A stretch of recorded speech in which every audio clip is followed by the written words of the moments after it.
하나님의 말씀 이사야 26장입니다. 26장 1절에서 15절입니다.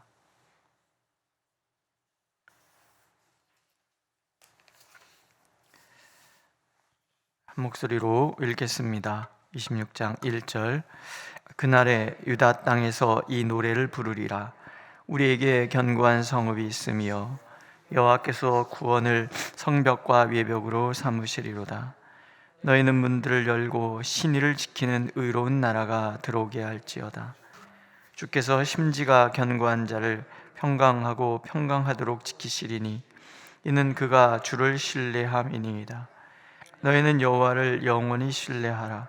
주 여호와는 영원한 반석이시미로다. 높은 데에 거주하는 자를 낮추시며 솟은 성을 헐어 땅에 엎드시되 진토에 미치게 하셨도다. 발이 그것을 밟으리니 곧 빈궁한 자의 발과 공핍한 자의 걸음이리로다. 의인의 길은 정직함이요 정직하신 주께서 의인의 첩경을 평탄하게 하시도다.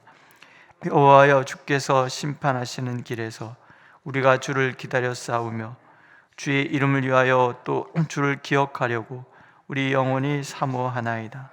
밤에 내 영혼이 주를 사모하여 싸운즉 내 중심이 주를 간절히 구하오리니 이는 주께서 땅에서 심판하시는 때에 세계의 거민이 의를 배움이니이다. 악인은 은총을 입을지라도 의를 배우지 아니하며 정직한 자의 땅에서 불의를 행하고 여호와의 위엄을 돌아보지 아니하는도다. 여호와여, 주의 손이 높이 들릴지라도 그들이 보지 아니하오나 백성을 위하시는 주의 열성을 보면 부끄러워할 것이라. 불이 주의 대적들을 사르리이다. 여호와여, 주께서 우리를 위하여 평강을 베푸시오리니 주께서 우리의 모든 일도 우리를 위하여 이루심이니이다. 여호와 우리 하나님이여, 주 외에 다른 주들이 우리를 관할하였사오나 우리는 주만 의지하고 주의 이름을 부르리이다. 그들은 죽었은즉 다시 살지 못하겠고 사망하였은즉 일어나지 못할 것이니 이는 주께서 벌하여 그들을 멸하사 그들의 모든 기억을 없이 하셨음이니이다. 여호와여, 주께서 이 나라를 더 크게 하셨고 이 나라를 더 크게 하셨나이다. 스스로 영광을 얻으시고 이 땅의 모든 경계를 확장하셨나이다. 아멘. 한 성이 있어요. 굉장히 견고한 성읍이에요. 이 성읍이 견고한 이유는 그 성벽과 외벽의 성격 때문에 그래요. 그 성벽이 구원이고 외벽도 구원이에요. 그러니까 하나님의 구원의 은혜가 얼마나 견고한지 이것을 상징적으로 표현합니다. 구원은 단번에 완전히 영원히 받는 거예요. 우리가 예수 그리스도를 나의 구주로 영접하고, 물론 이 영접이라는 게 뭐 마음에도 없는데 그냥 입으로 받아들이는 영접을 얘기하는 건 아니에요. 정말 예수께서 나의 구주임을 진심으로 받아들일 때, 물론 나의 믿음은 연약할지라도 그때부터 하나님의 놀라우신 은혜가 나를 이끌어가서 나로 하여금 하나님의 구원받은 백성으로서의 삶을 살아가도록 만들어 가시는 거예요. 이 구원의 성벽 안에는, 성읍 안에는 아무나 들어갈 수 없어요. 신실한 사람만 들어갈 수 있어요. 신의를 지키는 의로운 나라, 심지가 견고한 사람, 믿음이 견고한 사람만 이 문으로 들어갈 수 있고, 이 믿음 때문에 구원을 받아요. 하나님을 신뢰한다는 것이 곧 믿음이에요. 우리는 근본적으로 늘 의심하고 늘 불신하는 그런 존재들이에요. 우리의 하나님께 버림받은 그 순간, 에덴 동산에 추방되는 그 순간에 우리의 믿음엔 금이 갔어요. 그래서 인간은 근본적으로 의심하는 존재, 끊임없이 의심하고 끊임없이 불신해요. 그런데 하나님의 그 놀라우신 은혜 가운데 머무는 순간부터 우리의 그 상처받은 그 신뢰가 서서히 회복되는 거예요. 그래서 믿음은요, 나로부터 시작되기도 하면서 동시에 하나님의 선물이기도 해요. 내가 작은 믿음이자 믿음으로 겨자씨 같은 믿음이라고 그러죠. 겨자씨 같은 믿음으로 출발을 하는데 이 겨자씨가 자라요. 자라서 줄기가 가지가 뻗고 이게 자라서 새들이 와서 깃들 정도로 그런, 근데 이 겨자씨만한 믿음이 얼마나 위력이 있습니까? 산이 들리어 바다로 던져지라면 옮겨지는 그런 믿음이에요. 왜? 그 믿음에 하나님께서 함께 하시기 때문에 그래요. 그래서 믿음은 또한 하나님의 선물이기도 해요. 매 순간 겨자씨만한 믿음으로 세상을 이겨갈 수는 없어요.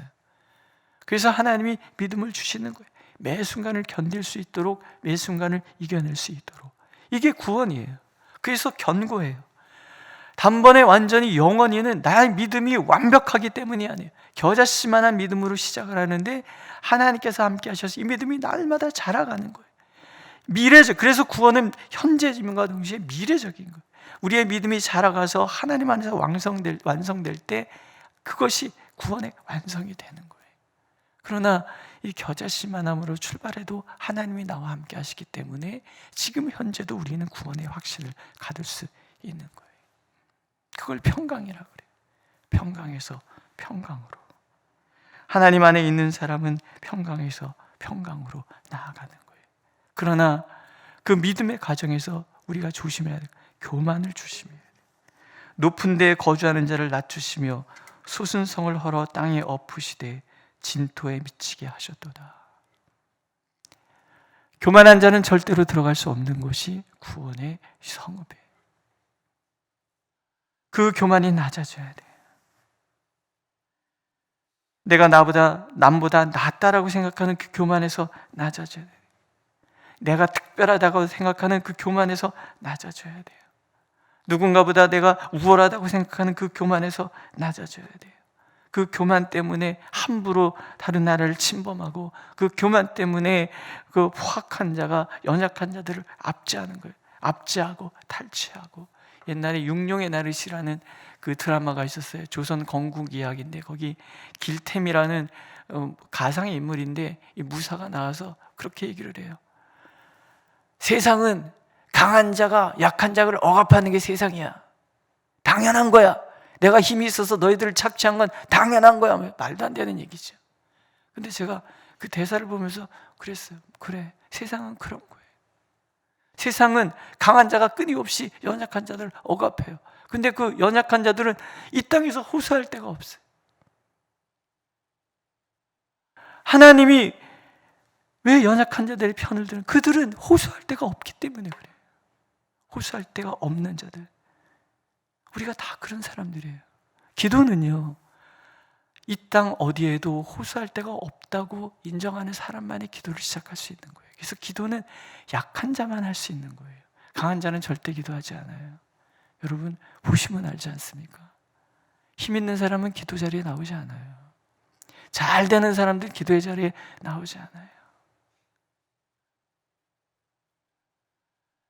기도거리가 없으면 안 오는 게 인간인 거예요. 비극이죠. 평탄할 때 기도 생활 잘하면 얼마나 좋아요? 우리는 잘 그러지 않아요. 그걸 교만이라고 그래요. 그걸 낮추시는 거예요. 낮추시고 누가 그것을 발로 밟아요? 빈궁한 자, 곰핍한 자의 걸음이 교만한 자를 땅에 떨어진 교만을 발로 밟는 거예요. 그들이 억압당해서 빈궁해졌잖아요. 그들이 빼앗겨서 곰핍해졌잖아요. 강한 자가 모든 것을 독식하고 있기 때문에 이들이 빈궁하고 곰핍했잖아요.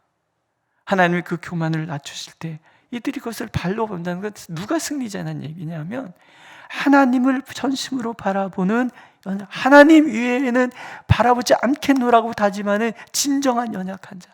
바울 사도가 나의 연약함을 가져가 주십시오라고 3번이나 하나님께 간구했는데 하나님이 안 들어주셨어요. 왜?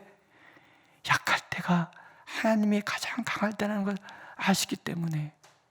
그래서 바울은 자신의 약함을 자랑해요.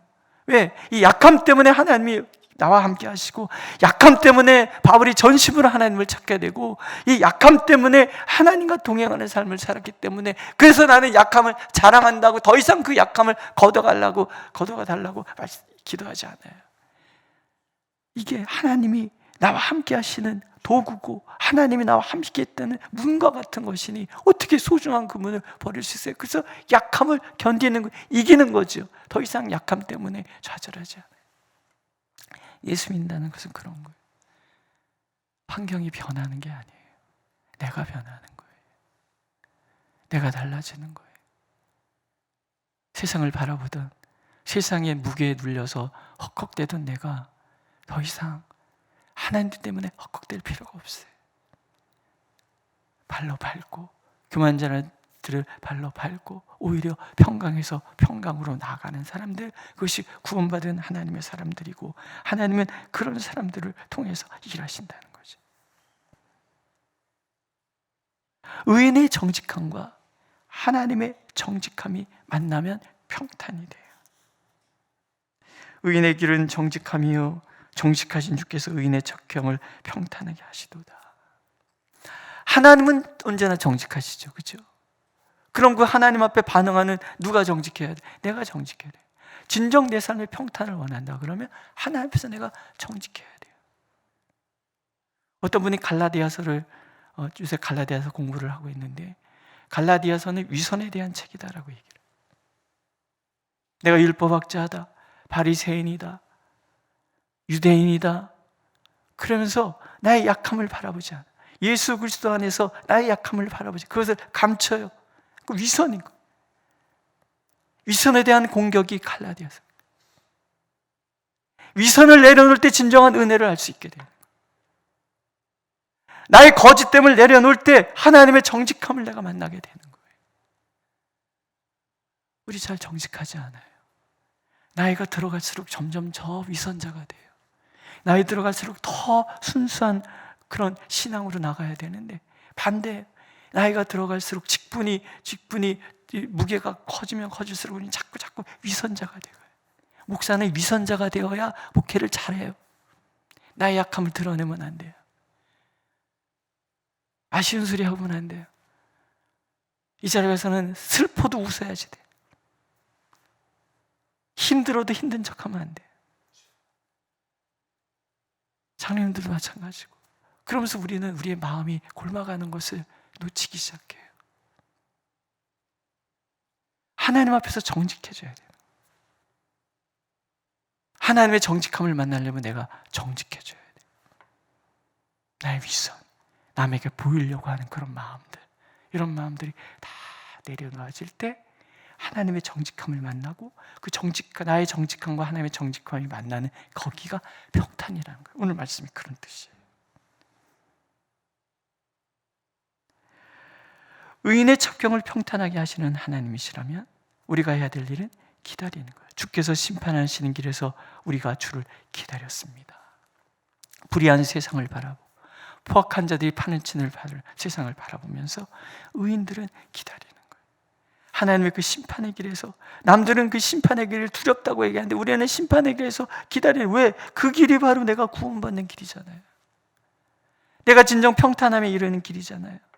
진정 평강에 이르는 길이잖아요. 그래서 하나님 우리는 기다려요. 대림절을 보내면서 주님의 재림이 두려울지 모르지만 우리는, 하나님의 백성들은 두렵지 않아요. 왜? 주님 만나는 날이잖아요. 밤에 꿈을 꿨어요.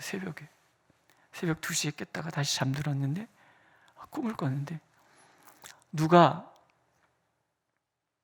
지옥을 가겠다고 생을 포기한 거예요. 그래서 그 사람을 깨우느라고 정신 차리라고 가면 안 된다고 깨우다가 그 사람은 살아나고 제가 이제 지옥을 가는 거예요.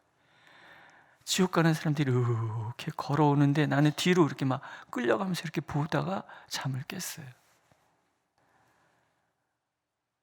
깨자마자 제가 마음에 하나님이 그런 마음을 주셨어요. 사랑하는 종아, 내가 너와 함께 한단다. 근데 또 그런 생각이 들어요. 그래, 주님이 함께라면 지옥도 나는 견딜 수 있는 거구나. 그런 생각이 들었어요. 왜 그런 꿈을 꿨을까? 그런 생각을 하다가 이제 교회를 왔는데요. 이 말씀이 생각이 나는 거예요. 그래, 심판의 길을 모두는 두려워할지 모르지만 하나님께 택함받은 하나님의 백성은 심판이 두렵지 않아요. 세상은 종말을 무서워할지 모르지만 예수께서 말씀하시죠. 그날이 되면 고개를 들어라. 왜? 그날은 구원의 날이니까. 구원이 완성되는 날이니까. 어디에 있든 무슨 상황이 펼쳐지든 내가 하나님의 자녀라는 것은 담대함인 거. 이게 평강이고 평탄함이죠. 그래서 기다리는 거예요. 하나님의 손을 들어요. 근데 악은 쳐다도 보지 않아요. 돌아보지도 않아요. 여호와의 위엄을 돌아보지도 않아요. 주의 손이 높이 들릴지라도 그들이 보지 아니하오나. 하나님의 심판을 얘기해도 이 세상의 악한 자들은 귀도 기울이지 않아요. 요한계시록에 보면 하나님의 징계가 막 쏟아지는데도 불구하고 혀를 깨물지언정 회개하지 않아요. 그게 악한 자들의 모습인 거예요. 그런데 하나님의 열성이 결국은 그들조차도 하나님을 알도록 만드시는 거예요. 하나님의 심판을 통해서 의를 배우는 거예요. 온 세상이. 아, 이게 의구나. 내가 의라고 생각하는 것이 의가 아니라 이게 의구나. 하나님의 기준이 이것이었구나. 하나님은 살아계시구나. 하나님께서 바로 의였구나. 그래서 하나님을 거부한 이들이 하나님을 배우는 거예요. 그래서 하나님은 심판을 하시는 거예요. 하나님께서 우리를 위하여 모든 것을 이루신다는 것, 그 열성이 우리를 구원으로 인도해 가신다는 것, 성경은 계속 그 얘기를 우리에게 들려주고 있는 거예요. 아브라함이 아브라함 됐던 거는 하나님의 열성 때문인 거예요. 야곱이 이스라엘로 변하는 것도 하나님의 열성 때문에 그래요. 바벨론의 포로로 끌려갔던 이스라엘 백성들이 회복하여 돌아오는 그 모든 길, 하나님의 열성이 사막 한가운데 길을 내시고 숲을 조종하시고 물이 흐르게 하시고 차양막을 쳐주시고, 그래서 도착하는 하나님의 열심 때문에 돌아오시는 거예요. 하나님의 열심이 오늘 우리와 함께하고, 하나님의 열성이 오늘 우리를 붙들어주고, 하나님의 열성이 오늘 나의 삶의 자리에 진정한 평강과 평탄함을 가져다 주시는 거예요. 그게 믿음이고 그게 신이고, 그 믿음을 가진 자만이 구원의 견고한 성읍 안에 들어가서 하나님 주의 평강을 누릴 수가 있는 거다, 그런 얘기죠. 답은 하나지요. 주만 의지하는 거예요. 우리는 주만 의지하고 주의 이름을 부르리이다. 주의 이름을 부르는 자는 구원을 얻으리로다. 하나님의 열성이 오늘도 우리와 함께 하시는 거예요. 악은 부인할지 몰라도 의로운 자와 함께 하는 거예요. 하나님 앞에 신의를 지키는 사람, 믿음을 가진 그들과 하나님은 함께 하시는 거예요. 그래서 선지자가 마지막으로 기도를 하잖아요. 여호와여, 주께서 이 나라를 더 크게 하셨고 이 나라를 더 크게 하셨나이다. 스스로 영광을 얻으시고 이 땅의 모든 경계를 확장하셨나이다. 하나님이 그렇게 우리를 인도해 가시는 줄로 믿습니다. 이 하나님 때문에 오늘도 승리하시고, 이 하나님 때문에 오늘도 담대하게 세상을 이기시고, 이 하나님 때문에 진정 평강에서 평강으로까지 나아가는 우리의 모든 삶이 평강으로 가득한 그런 삶이 되시기를 하나님은 간절히 원하고 계십니다. 기도하겠습니다. 하나님을 부인하는 세상을 살고 있기에 우리의 삶이 여러 가지로 혼란스러울 때에도 하나님을 전심으로 의지하는 자를 평강에서 평강으로 시작하여 평강으로 끝나게 하리라 약속하시는 하나님을 찬양합니다. 우리가 정직하게 주님을 바라볼 때 정직하신 하나님께서 우리에게 평탄함을 주시는 줄로 믿기에 오늘도 주님을 바라보니, 주여 오늘도 주님의 자녀들을 축복하여 주시고 불의한 이 세상을 대항하여 주셔서 온 세상이 하나님을 알게 하시고, 그리고 그래서 이 땅에 하나님의 구원의 소식이 높아지고 모든 사람들이 다 주의 백성 되어 참으로 존귀하신 하나님을 온전히 찬양하는 나라 되고 이 땅이 될 수 있도록 역사하여 주시옵소서. 예수님의 이름으로 기도드렸습니다. 아멘. 하늘에 계신 우리 아버지, 아버지의 이름을 거룩하게 하시며 아버지의 나라가 오게 하시며 아버지의 뜻이 하늘에서와 같이 땅에서도 이루어지게 하소서. 오늘 우리에게 일용할 양식을 주시고 우리가 우리에게 잘못한 사람을 용서해 준 것 같이 우리 죄를 용서해 주시고 우리를 시험에 빠지지 않게 하시고 악에서 구하소서. 나라와 권능과 영광이 영원히 아버지의 것입니다. 아멘.